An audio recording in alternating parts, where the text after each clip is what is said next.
O Exame Nacional do Ensino Médio, o Enem, que já foi motivo de orgulho no sistema público de educação, sofre mais um revés. Faltando poucos dias para a realização do Enem, mais de 30 servidores do INEP, que é o Instituto Nacional de Estudos e Pesquisas Educacionais Anísio Teixeira, pediram exoneração. Os pedidos de demissões coletivas são relacionados às decisões tomadas pelo atual presidente do INEP, Danilo Dupas, sem justificativas técnicas. Os servidores também mencionam casos de assédio moral. Sobre essa questão, nós conversamos agora com o Daniel Cara, que é professor da Faculdade de Educação da USP e dirigente da campanha nacional pelo direito à educação. Boa noite, professor Daniel Cara. Prazer em falar contigo. Seja muito bem-vindo. Boa noite, é um prazer conversar aqui com vocês mais uma vez. É sempre uma honra participar do programa com vocês. Prazer é todo nosso. Professor Daniel Cara, esse turbilhão, esse tsunami que aconteceu esta semana com a exoneração de servidores ligados diretamente ao Enem e o ENAD, por divergências no que diz respeito à forma como a educação brasileira vem sendo tratada. Eu queria que o senhor trouxesse para a gente aí o que isso vai impactar agora que a gente está tão próximo da realização do Enem. Olha, pode ter um impacto dramático. É importante dizer que os servidores, por compromisso público, eles vão continuar atuando, mesmo sem os cargos comissionados, porque são servidores de carreira. Então, por compromisso, eles vão continuar trabalhando na defesa do Enem, na melhor realização do Enem. Mas a verdade é que o governo Bolsonaro não fez uma série de contratações de serviços, uma série de procedimentos. O presidente do INEP, o Danilo Dupas, que permanece no governo, porque o objetivo do governo é enfraquecer o INEP, que é o Instituto Nacional de Estudos e Pesquisas Educacionais Anísio Teixeira, que é responsável por toda a inteligência na área da educação, inclusive pela aplicação do Enem. Então, o Danilo Dupas, ele trabalha no sentido de enfraquecer o órgão, de prejudicar o Enem, e o resultado disso é que os servidores vão continuar trabalhando, mas já muitas coisas deixaram de ser feitas para a garantia da segurança do exame, etc. Então, a partir de agora, a gente já está pela sorte e pelo compromisso dos servidores que, por muita experiência, vão tentar consertar o pneu do carro com o carro em movimento, né? Vão tentar trocar o pneu do carro com o carro em movimento. Então, vai ser um momento muito difícil aí para a realização desse Enem. É importante dizer que as famílias, os estudantes não podem se importar com esse problema que está acontecendo. Eu sei que é difícil, mas tem que tentar abstrair para fazer com que os estudantes participem do Enem, concorram às vagas nas universidades. Isso é fundamental, inclusive, para o desenvolvimento do país, mas na prática o governo Bolsonaro coloca em risco a execução do próximo Enem, que já vai acontecer, já não nesse final de semana, no outro. Professor, muito importante isso que você falou, é claro, e inclusive a gente já vai querer falar da importância do Enem para o acesso à educação, para a democratização, mas eu preciso perguntar para você sobre alguns detalhes sobre essa insatisfação dos servidores com relação ao presidente. Isso porque foi até curioso, quando saiu a notícia, eu fiquei perplexa, mas a primeira pergunta que me veio à cabeça, até eu estava no Twitter ali tentando procurar mais informações, é que eu considerei as primeiras notícias muito evasivas. Falava em assédio moral, que isso ok, mas falava em critérios não técnicos, ou seja, na minha avaliação, na minha leitura, como leitora, alguma politicagem. Depois, na sequência, você participou de uma reportagem aí do Brasil 247, em que denunciava, então, esse uso político, por assim dizer, e esse desmonte do INEP. Queria que você trouxesse para a gente mais desses elementos, por favor. Então, esse é o ponto central, né? Os servidores, eles fizeram uma manifestação no dia 4 de novembro, em que eles detalham de maneira mais clara o que é essa falta de cuidado técnico. Eu vou tentar resumir aqui para vocês. Eu chamo isso de radar de segurança, radar logístico de segurança do Enem. Vamos tratar só do Enem, tá? Porque o problema é geral, né? Só para dar uma informação, o Censo Escolar da Educação Superior e o Censo Escolar da Educação Básica não está sendo realizado. E ele é fundamental para a distribuição de recursos, tanto para as universidades como também para as redes públicas de educação básica. Então, eu estou dizendo de 40 milhões de matrículas que podem ser prejudicadas por esse apagão no INEP que está acontecendo por conta do Danilo Dupas. Mas falando especificamente do Enem, o que está acontecendo é o seguinte: existe um radar logístico de segurança. É um radar que a gente chama, em política pública, de radar de sensibilidade. Ou seja, qualquer ponto que aconteça de problema logístico, um apagão numa escola, então não consegue realizar o Enem porque uma escola está sem luz. Ocorreu uma desconfiança sobre vazamento da prova. Uma prova que não chega no tempo adequado numa sala, um aplicador que agiu de má fé e vazou a prova. Tudo isso é verificado e consegue ser controlado. Imagina o sistema de controle que o Brasil desenvolveu para a realização do Enem. Tudo isso consegue ser controlado a partir de uma sala de gestão e de uma série de procedimentos de gestão que o INEP tem, que em 5 minutos, no máximo, o problema mais grave que pode acontecer é descoberto. Isso decorre da experiência do roubo da prova. Não sei se vocês se recordam, mas muita gente que está acompanhando, os estudantes podem não ter acompanhado isso porque eram muito novos, a gente já está ficando velho, infelizmente. Com certeza. Mas o fato é que em 2009 teve o roubo da prova e o INEP desenvolveu o maior sistema de segurança para a aplicação de um exame no mundo. Exato. E o Enem é o terceiro exame do mundo, deve passar para quarto, mas é um dos maiores exames do mundo. E só não é maior por conta da população brasileira, né? Porque o Brasil tem menos população do que em outros países. Mas o fato concreto é que a gente desenvolveu esse patamar de qualidade, né? É isso que o Danilo Dupas está desconstruindo. O que os servidores chamam de problemas técnicos de gestão envolve um grande guarda-chuva, que dentro desse grande guarda-chuva está o abandono sobre os procedimentos de segurança para a realização do Enem. Então é grave, é gravíssimo. A gente já nesse momento, é importante deixar claro, a gente já conta com a sorte e com o compromisso de trabalho dos servidores, que não tem todos os instrumentos para a garantia de um procedimento tranquilo da prova do Enem. O que existia era uma máquina. Essa máquina de segurança, esse radar logístico, foi desconstruído, foi prejudicado.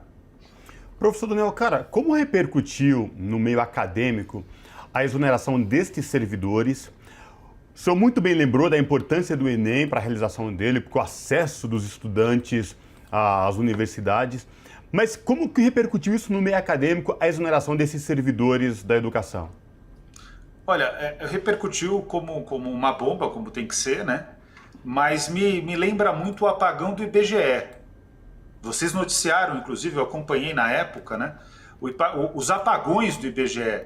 O Instituto Brasileiro de Geografia e Estatística, o IBGE, é uma das instituições mais importantes da República, porque ele que traz o retrato do que está acontecendo no Brasil em números, né? Tem relação ao acesso à saúde, ao acesso à educação, acesso ao saneamento básico, qual é a população economicamente ativa, qual é a taxa de desemprego.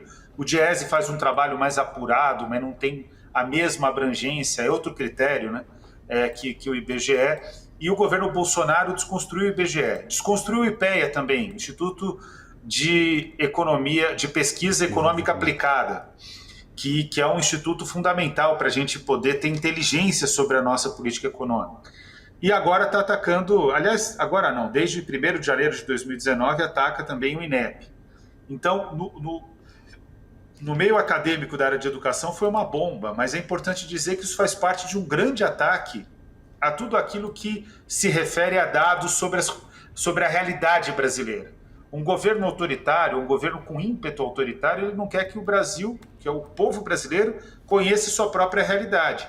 Quanto menos dados ele ofertar, também fica mais distante da população a descoberta sobre incompetência. É claro que as pessoas sentem, quando vão no mercado, daqui a pouco eu tenho que fazer a compra para fazer o jantar, aqui hoje o jantar é responsabilidade minha. E eu sei que eu vou sofrer, porque o que eu comprei na semana passada já vai estar com o preço alterado nessa semana. Então a gente sente a incompetência, mas os dados dariam uma outra profundidade. Por exemplo, a gente saberia precisamente quantos brasileiros passam fome, quantos brasileiros evadiram das escolas, foram expulsos das escolas por conta da péssima gestão de Jair Messias Bolsonaro e seus aliados. Já que a gente falou sobre a importância de dados, e você tinha mencionado antes o censo escolar, é muito curioso, professor, porque às vezes não é muito palatável para quem não é da área saber da importância dos dados para, por exemplo, dotação orçamentária, para tudo isso. E a gente está vendo não apenas o impacto da pandemia, como das próprias políticas públicas desse governo, todo esse desmonte. Eu queria perder um pouquinho de tempo aqui para você explicar justamente de como o censo não são só dados estatísticos, é muito mais. Muito bem, então, primeiro que isso é investir tempo, é o mais importante, explicar para as pessoas como funciona a distribuição de recursos. O Censo Escolar da Educação Básica. O Censo Escolar da Educação Básica, ele vai dizer quantas pessoas estão matriculadas em cada escola pública brasileira.